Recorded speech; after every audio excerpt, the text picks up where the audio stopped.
Hi folks, it's Lee. I wanted to give you a peek at Michelle Peterson's art that is here through the end of December. So I'm just going to take you through a quick view of the pieces.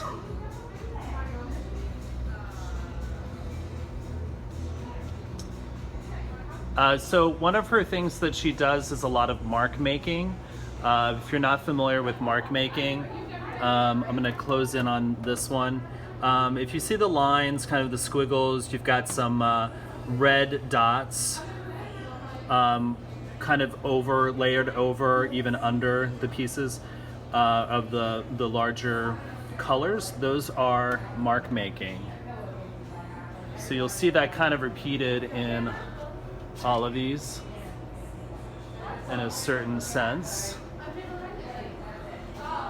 Nice autumn colors. And then my favorite of hers that we have is this one. And then last one.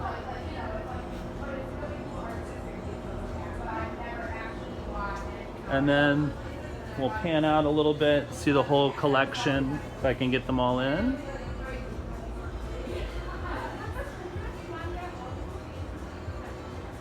And there's the collection here. Come by anytime, make sure you have your mask on, and take a look at Michelle Peterson's art that's here until January. Take care, everyone.